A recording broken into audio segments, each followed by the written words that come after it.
அண்ணா ஒரு வண்டி இருக்கு, ஓட்டி பார்த்து சொல்லுங்கண்ணே, எடுக்கலாமா வேணாமாண்ணே? என்ன வண்டி? போட்டோ அனுப்பிச்சி விட்டுருக்கேன் பாருங்கண்ணே, அந்த வண்டி தான்.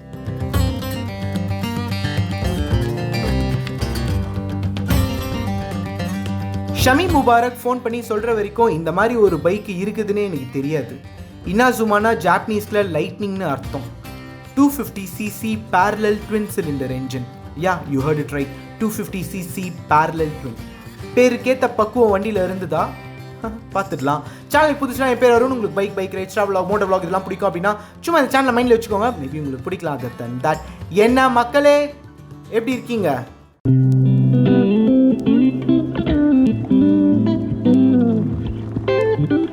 இந்த பைக்கு ஆக்சுவலாக ஹர்ஜித் சிங் ஜந்து அண்ட் அவரோட பையன் தந்தீப் சிங்கோட கலெக்டிபிள் பைக். அவங்க கராஜில் ஒரு குட்டி ஜப்பானே இருக்குது. அதில் ஒன்று தான் இனாசுமா 250. பார்க்காத ஒன்றத்தை பார்த்தா மனசில் ஏதோ ஒரு விதமான சந்தோஷம் வந்துடுது. அது ஏன் பைக்ஸை பார்த்தா எங்களுக்கு வருதுன்னு தெரியல, ஆனால் வந்துடுது. Fit and finish, each and every inch, neat and discipline. Japanese பைக்ஸில் எது இருக்கோ இல்லையோ டிசிப்ளின் கண்டிப்பாக இருக்கும். Wiring, works, metal weldings, panel fittings, chrome works எல்லாமே பக்காவாக வெல் ஃபிக்ஸ்டாக இருந்தது. ரியர் வியூ மிரர்ஸு, ஸ்விட்ச் கியர்ஸு எல்லாமே கொஞ்சம் பழசாக இருந்தது. அதுதான் அழகாகவும் இருந்தது. முதுமைக்கு ஒரு விதமான அழகு இருக்குது. அந்த துருக்கள் நரைமுடி போல் மெச்சூராக இருந்தது. இதுக்கெல்லாம் அப்பாற்பட்டு முழு கவனம் அந்த பைக்கு ஓட்ட எப்படி இருக்கும் அப்படின்ற எக்ஸைட்மெண்ட்லேயே இருந்தது.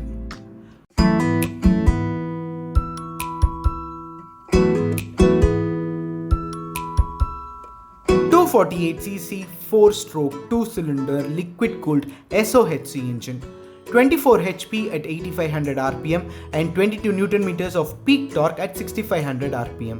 11.5:1 compression ratio, 53.5 mm bore, 55.2 kind of a squared out engine and 6-speed gearbox with a humble clutch.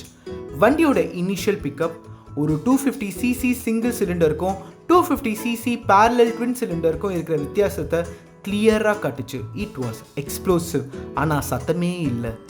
Seriously ஒரு அலப்பறையும் இல்லை, ஒன்றுமே இல்லை. திருவுனா துடிச்சிக்கிட்டு கிளம்பிச்சு, ஆனால் சவுண்டே போடல. எல்லா வண்டியும் ஃபஸ்ட்டு த்ரோட்டலில் இம்ப்ரெஸ் பண்ணாது மக்களே. But Inazuma was kind of different. Clutch ஒரு humble wet multi disc and transmission modern day slipper கிளச்சுக்கு ஈக்குவலாக ரொம்ப ஸ்மூத்தாக இருந்தது. அது வண்டியோட நேச்சரா இல்லை இதை இந்த கண்டிஷனில் மெயின்டைன் பண்ண ஹர்ஜித் சிங்கோட டெடிக்கேஷனா எனக்கு தெரில. But the clutch and gear box was smooth as a silk. 13.3 litre fuel டேங்க்கு, மைலேஜ் 30-35 km/லிட்டர் வரைக்கும் வரும்னு சொன்னாங்க. இது ஒரு விண்டேஜ் பைக்கு, கலெக்டர்ஸ் ஐட்டம் மாதிரி. ஸோ டீசெண்டாக நடந்துக்கணுன்ற ஒரு ப்ரெஷர் இருந்தது மனசில். அதனால் வெரைட்டி ஓட்டாமல் அந்துசா ஓட்டணும் தான் டிசைட் பண்ணி வண்டி எடுத்தேன். பட் நாம் ஒன்று நினச்சா அது ஒன்று நடக்குது. நம்ம என்னத்தை செய்கிறது? வண்டியில் மிட் ரேஞ்சு தாராளமாக வழிஞ்சு ஓடுது. 2nd to 5th கியர்லெல்லாம் வெலாசணும். வண்டி ஸ்மூத்தாக நாய்ஸே இல்லாமல் பாயுதா, அது மூளையை போய் என்னமோ பண்ணி விட்டுடுது. எவ்வளோ நேரம் தான் நானும் நல்லவனாகவே நடிக்கிறதுன்னு ஒரு திருவுன்னு 0 to 60 4 seconds, 0 to 100 11 seconds கூட இல்லை. எல்லாமே அழகாக குவைட்டாக சத்தமே இல்லாமல் சுத்தமாக செய்யுது. டாப் ஸ்பீடு 135 km/h மேலே போகும்னு சொல்லி தான் என்னை அனுப்பி விட்டாங்க. நான் கேஸ் வாங்க விரும்பாததுனால அதை டெஸ்ட் பண்ணலை. ஆனால் கண்டிப்பாக கேப்பபிள்னு 6th கியரில் வைக்கும்போதே தெரியுது. டைட் டிராஃபிக் கண்டிஷன்ஸில் கரெக்டாக அப்ராப்ரியேட் கியரிங்கில் மெயின்டைன் பண்ணுன்னு வண்டி சொல்கிறது நமக்கு கேட்குது. லைட் கிளச், ஸோ அங்கே ஒன்றும் பெரிய ப்ரெஷர் இல்லை, அது ஈஸியாக பண்ண முடியுது. ஒரு லாங் டூரிங்க்கு ஆப்டான பைக்கு. ஏன்னா அந்த சிங்கிள் பீஸ் சீட்டு கம்ஃபர்ட் எக்ஸ்ட்ராடினரியாக இருந்தது. அண்ட் ஃபுட் பேக் பொசிஷன் நீங்கள் பாருங்கள், நியூட்ரலை விட கொஞ்சம் ஃப்ரண்ட் புல்டு, டக்குன்னு வளைய முடிஞ்சுது. பட் வண்டியை வளைச்சி ஓட்டுறதை விட வெரைட்டி ஓட்டுறதுக்கு நல்லா இருந்தது. Pickup was insane. ஸ்டாப் சைன்லேருந்து க்ரீன் விழுந்தால் வண்டி துள்ளி குதியுது. ஒரு ஆல்ரவுண்டர் டூரர் அண்ட் ஒகேஷ்னல் கம்யூட்டருக்கான எல்லா ட்ரைட்ஸுமே இருந்தது. வண்டியோட சாசி சிங்கிள் மாடியூலாக வந்து இன்ஜினுக்கு கீழே டபுள் கிரேடெல்லாம் பிரிஞ்சு காம்பனன்ட் ஹவுசிங்கை டாக்கா பூச்சி வச்சிருக்குது. நான் வரட்டின வரைக்கும் வைப்ரேஷன்ஸு எட்டியோட பார்க்கல. பட் இவென்ச்சுவலி இது ஒரு 250cc parallel twinன்றதுனால அது எனக்கு சர்ப்ரைசிங்காக இல்லை. இன்ஃபேக்ட் அந்த எக்ஸைட்மெண்ட்காக தான் இந்த வண்டியை தேடி ஓடியே வந்தேன். எதில் வியப்போம்னு நினச்சனோ அதுலேயே வியந்தேன். வண்டியோட design and development and less known நேச்சரால் ரோட்டில் போனால் நிறைய பேர் நோட்டீஸ் பண்ணுறாங்க தான். குறிப்பாக ட்வின் க்ரோம் எக்ஸாஸ்ட்டு, அதுலேருந்து வர அந்த பேஸி டோன் எல்லாரோட அட்டென்ஷனையும் மைல்டாக இழுத்து விட்டுட்டு தான். அலாய் வீலு 3 ப்ராட் ட்ரிபிள் ஆமோட மட்டும் இருக்கிறதுனால இது போதுமானு தோண வச்சாலும் visually wow, it's a treat. வண்டியோட இந்த ஸ்பான்டேனியஸ் நேச்சரை காம்ப்ளிமெண்ட் பண்ணுறதுக்கு டியூவல் டிஸ்க், அதாவது முன்னாடி ஒரு டிஸ்க்கு பின்னாடி ஒரு டிஸ்க் இருக்குது. பட் அது ப்ரோக்ரெசிவ்.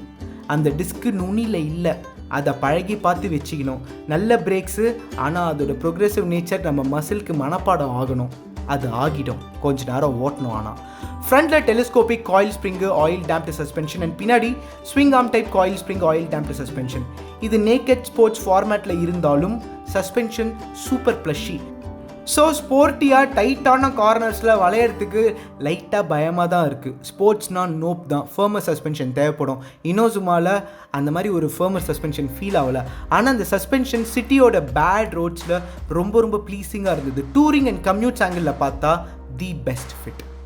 நிறைய பேருக்கு என்ன மாதிரி இனாசுமானா என்னன்னே தெரில. ஏன்னா 2014 லான்ச் பண்ணும்போது இதோட விலை 3.1 lakhs. ஒரு எக்ஸலண்ட் என்ட்ரி லெவல் பர்ஃபார்மன்ஸ் பைக்காக இருந்தாலும் டிசைன் மைல்ட்லி அந்த காலத்துக்கே அவுடேட்டடாக ஃபீல் ஆனதுனாலையும் விலை ஜாஸ்தியாக இருந்ததுனாலையும் வண்டி விற்கலை. கார்பரேட்டர் எராவில் இதை விட பெட்டர் ப்ரைஸில் இதை விட பெட்டர் பர்ஃபார்மன்ஸை சிங்கிள் சிலிண்டர் பைக்ஸே கொடுக்க ட்ரை பண்ணாங்க. மக்கள் வேறு பைக்ஸை சூஸ் பண்ணிக்கின்னு போயிட்டாங்க. அப்புறமா 3.1 lakhs வேணாம், 2.1 lakhs கம்மி பண்ணுறேன், யாராவது வந்து வாங்கிக்கிறீங்களான்னு கேட்கும்போது சுசுக்கிக்கு யாரும் காது கொடுக்கல, அப்போவும் ஓடலை. அந்த பீரியடில் பஜாஜ் 220 இந்த வண்டியெல்லாம் விட 1 lakh கம்மியாக இருந்தது. அப்போது அதுதான் ஃபாஸ்டஸ்ட்டு இண்டியன். ஸ்லிம் பாக்கெட்ஸ்க்கு ரிஃபைன்டு ட்வின் சிலிண்டரை விட வேல்யூ ஃபார் மணி தான் பெருசாக பட்டுச்சு. இன்றைக்கும் அப்படி தான், எதுவும் மாறலை. ஆனால் இந்த 250cc ட்வின் சிலிண்டரோட பர்ஃபார்மன்ஸை பார்த்தவங்க ஒரு வாட்டி இது மேலே கையை வச்சுட்டாங்கன்னா விட மாட்டாங்க. நான் ஓட்டினதுலேயே தி ஸ்மூத்தஸ்ட் குவார்ட்டர் லிட்டர் பைக் இது தான். ஜிக்ஸர்ஸு, FZ250, N250, F250ன்னு நிறைய குவார்ட்டர் சுற்றினாலும் இந்த குவார்ட்டர் கொடுக்குற போதை ராஜ போதை.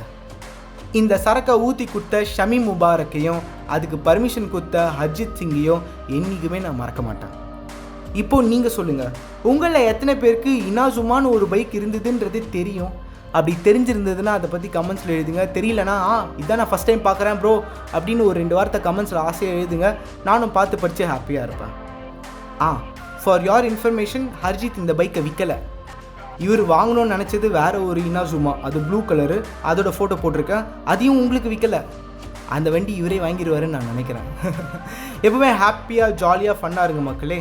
சீக்கிரமாக உங்களை அடுத்த வீடியோவில் மீட் பண்ணுறேன். இப்படிக்கு என்றும் அன்புடன் அருண் என்னும் நான். See you.